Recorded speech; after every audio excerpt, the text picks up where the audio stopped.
3 ఏళ్ళు దగ్గర వచ్చి కదా, ఏమైంది మరి? వెంటనే విడతల వారి కాకుండా 2 నెలల్లో రిటైర్డ్ ఉద్యోగులకు అందరూ చెల్లించాలి. కాంట్రాక్ట్ ఉద్యోగులకు కూడా ఎవ్రీ మంత్ ప్రభుత్వ ఉద్యోగులకు సమానంగా వాళ్ళు పనిచేస్తారు కనుక కాంట్రాక్ట్ ఉద్యోగులకు కూడా వెంటనే ఎవ్రీ మంత్ ఇవ్వాలి. ఫస్ట్ ఆఫ్ ఆల్ ఇమ్మీడియట్గా హెల్త్ కార్డ్స్. అసలు హాస్పిటల్స్లో మీటింగే పెట్టలేదు. ఎన్ఐబిహెచ్ పెద్ద పెద్ద హాస్పిటల్స్ వల్ల మీటింగ్ పెట్టలేదు. ఏ జబ్బుకు ఎంత పరిమితి, మీరు ఎంత ఇస్తారు, మేము ఎంత ఇవ్వాలి, క్యాష్లెస్ ట్రీట్మెంట్ ఎన్ని లక్షలైనా సరే ఒక ఉద్యోగికి ఆరోగ్యం బాగాలేకపోతే ఎన్ని లక్షలు అయితే సరే పెట్టుకునేటట్లు ఏ జబ్బుకి ఎంత వైద్యం అనేది అగ్రిమెంట్ చేసుకోవాలి కదా. ఒక జబ్బుకు అగ్రిమెంట్ కాలేదు. ఒకరి హాస్పిటల్ పోతే ఈహెచ్ఎస్ కింద అంటే వాటి చూస్తారు అట్లా మొక్కలు హాస్పిటల్ యాజమాన్యం, అది ఎప్పుడు వస్తుంది, నువ్వు ఎప్పుడు అవుతావా, నువ్వు కట్టు ట్రీట్మెంట్ చేస్తాం లేకపోతే లేదు అనే పరిస్థితి ఉందన్నమాట. నమ్మకం లేదు. మీరు చూస్తారు కదా, ఇప్పుడు ఎవరైనా మేము మాట్లాడగానే ఎవరితో మాట్లాడిస్తారు, మాట్లాడించి దాన్ని బుడిలో చేయాలని చూస్తారు. కానీ ఇలా చెప్తారు కింద కాంట్రాక్ట్ ఉద్యోగులు, రిటైర్డ్ ఉద్యోగులు, అన్న మీరు రాండి పిలిపియండి, లక్షల మంది వస్తామని చెప్తున్నారు. ఆఫీసర్లు ఎవరో వాళ్ళ సంగతి చూస్తామని చెప్తున్నారు. ఇంకా కొంతమంది కోపంతో నన్ను రాళ్లతోనే కొడతామంటారు. వద్దురా నాయన అట్లా చేయొద్దు, మనము పద్ధతి కాదు, అట్లా కొట్లాడదాం. ఉద్యోగ సంఘ నాయకులకు కూడా మేము అడుగుతాం, కొట్లాడండి, మీరు గట్టిగా ఫైట్ చేయండి, మేము కూడా ఉన్నామని. ఎవరైనా ఉట్టుట్టుగా దాన్ని కాలయాపన చేయడానికి నిందాపరం లేచి ముందుకు పోతే ఇప్పుడు ఊరుకున్నాం. ఇంకా మా రిటైర్డ్ ఉద్యోగుల ప్రాణాలు ముఖ్యం, ఉద్యోగుల ప్రాణాలు ముఖ్యం. రిక్రూట్మెంట్ కాకుండా అవుట్సోర్సింగ్లో పనిచేస్తూ కన్నా కష్టాలు పడుతున్నటువంటి అవుట్సోర్సింగ్ ఉద్యోగులు కూడా మేము పిఆర్సీ వర్తింపజేసినాం. ఇంకా ఎన్నో చేసేది ఉంటేవి. ఎలక్షన్ తర్వాత చేద్దాం అనుకున్నాం, అనుకోని పరిస్థితులు వచ్చినాయి. 100% ఈ గవర్నమెంట్లో టీఆర్ఎస్ గవర్నమెంట్లో 2 పిఆర్సీ ఎట్లయితే ఇచ్చినామో 3వ పిఆర్సీ అద్భుతంగా ఉండేది. కాకపోతే మా కర్మ అర్థం చేసుకునే పరిస్థితి లేదు. అప్పుడున్నటువంటి ఒక 2 ఆఫీసర్లు మేము ఎంత మొత్తుకున్నా కూడా ఆఫీసర్లు లేదు ఎలక్షన్ తర్వాత ఇద్దాం అని చెప్పి మిస్గైడ్ చేయడం మూలన ఒరిజినల్గా మేము ఎంత ఇస్తామో అర్థం చేయలేకపోయినాం, తప్పుగా అర్థం చేసుకోవడం మూలన జరిగింది. ఉద్యోగులకు కొంచెం కోపం వచ్చింది, అరే మాకు పిఆర్సీ ఇవ్వలేదని. తర్వాత వీళ్ళు ఇస్తారనుకున్న వేసిండ్రు.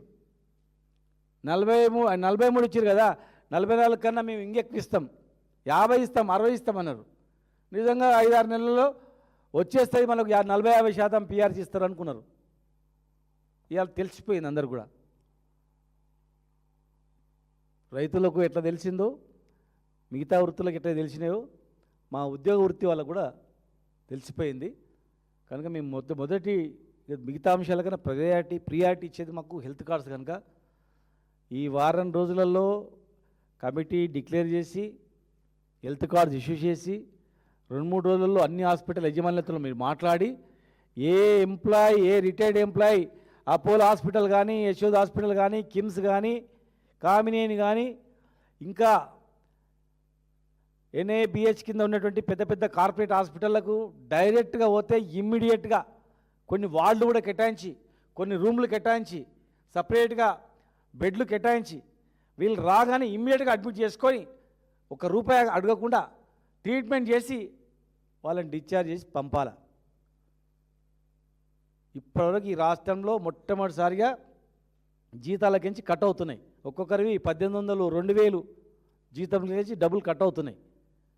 మరి కట్ అయిన అమౌంట్ కట్ అవుతుంది అన్నప్పుడు కట్టింగ్ చేసేటంత దృష్టివే కాళ్ళు ఇష్యూ చేయడంలో ఎందుకు లేదా? ఆఫీసర్లు ఏం పని చేస్తున్నట్లే?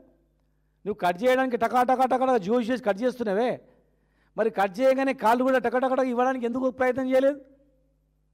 హాస్పిటల్తో ఒక మీటింగ్ పెట్టకుండా, కమిటీ కాన్స్టిట్యూట్ చేయకుండా డబ్బులు కట్ చేయమని ఎవరు చెప్పిండ్రు? డబ్బులు మీకు జీతంలో కట్ చేయమని ఎవరు చెప్పిండ్రు? ఎంప్లాయీస్ చెప్పిండ్రా? సంఘ నాయకులు చెప్పిండ్రా? ఎవరు చెప్పింది? ఎవరబ్బా సొమ్మని కట్ చేస్తారు? 30 రోజులు కన్నా కష్టాలు చెమటడిచి పనిచేసినటువంటి ఉద్యోగుల రక్తాన్ని మీరు తాగుతారా? కార్డులు ఇవ్వకుండా మొత్తం జమ చేస్తారా? కార్డులు ఇష్యూ చేసినాక కట్ చేసేది ఉంటుంది. అంత అర్జెంట్ ఏముందే? హాస్పిటల్తో మీటింగ్ పెట్టిన తర్వాత కట్ చేసేది ఉంటుంది. మీటింగ్ కంప్లీట్ అయిన తర్వాత చెప్పేది ఉంటుంది, మీకు ఏ జబ్బు వచ్చినా ₹1,00,00,000 సరే ట్రస్ట్ భరిస్తుంది. మీరు భయపడకండి. ఏ హాస్పిటల్లో అయితే మిమ్మల్ని వైద్యం అందించదో, ఏ హాస్పిటల్లో అయితే మీకు సరైనటువంటి ట్రీట్మెంట్ ఇవ్వదో, మీరు వెళ్ళంగానే అడ్మిషన్ ఇవ్వదో, ఆ హాస్పిటల్ మీద యాక్షన్ తీసుకుంటాం. ఖచ్చితంగా హాస్పిటల్ యజమాని మీద యాక్షన్ తీసుకుంటాం, కేసులు పెడతాం, లేదా హాస్పిటల్ మూపిస్తాం అని ఒక భరోసా ఎందుకు ఇవ్వలేదు? ఆరోగ్యశ్రీ అన్న కూడా అడ్మిషన్ తీసుకోరు. ఇలా ఈహెచ్ఎస్ అంటే కూడా అడ్మిషన్ తీసుకోడు. కావాలంటే ఒక ఇద్దరు పంపించండి, అప్పలోకి పంపించండి, యశోదకు పంపించండి, కిమ్స్కి పంపించండి, కామినేనికి పంపండి, ఇంకేదైనా హాస్పిటల్ పంపండి, తీసుకుంటారా? ముందు పిలిపించి ముఖ్యమంత్రి అధ్యక్షతన అన్ని హాస్పిటల్ వాళ్ళకు ఎవరు వచ్చినా ఉద్యోగులు, రిటైర్డ్ ఉద్యోగులు ఒకవేళ వాళ్ళకు మీరు ట్రీట్మెంట్ ఇవ్వకపోతే ఖచ్చితంగా మేము బాధ్యులు చేస్తామని బెదిరించి మాట్లాడి స్టార్ట్ చేయాలి. డబ్బులు కటింగ్ చేసిన మీద పెట్టిన దృష్టి, కార్డులు ఇష్యూ చేయడంలో లేకపోవడం, మీటింగ్లు పెట్టకపోవడం, ఒక భరోసా ఇవ్వకపోవడం అనేది చాలా బాధాకరం. కనుక వెంటనే మరి చీఫ్ సెక్రటరీ గారు బాధ్యత తీసుకొని వెంటనే మీరు కార్డులు ఇష్యూ చేయాలి, హాస్పిటల్లో మీటింగ్ పెట్టాలి. మీరు ఈహెచ్ఎస్ స్టార్ట్ అయిన తర్వాత ఏ హాస్పిటల్లో ఎవడైనా అడ్మిట్ చేసుకోకపోతే,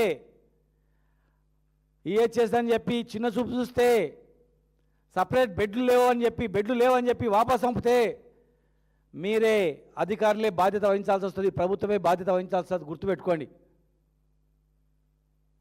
సహనాన్ని, ఓర్పుని పరీక్షించకండి. మంచితనాన్ని అలసుగా తీసుకోకండి. ఏదంటే అది బట్టి చేస్తే కాము ఉంటామని అనుకోకండి. ఉట్టుట్టిగా అల్లటప్పగా రాలే తెలంగాణ అనేది.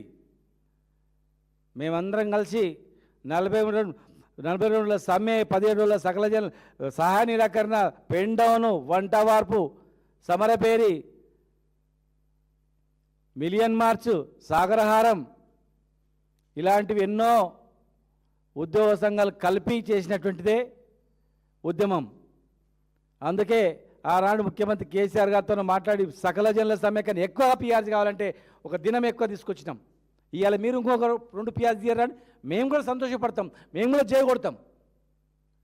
మేము ఒక ప్రభుత్వంలో ఉన్నటువంటి నాయకులమే కాకుండా, ఒక పార్టీలో ఉన్నటువంటి నాయకులమే కాకుండా, తెలంగాణ ఉద్యమకారులుగా మీకు ప్రయోజనాలు ఇస్తే ఖచ్చితంగా మేము కూడా మెచ్చుకుంటాం.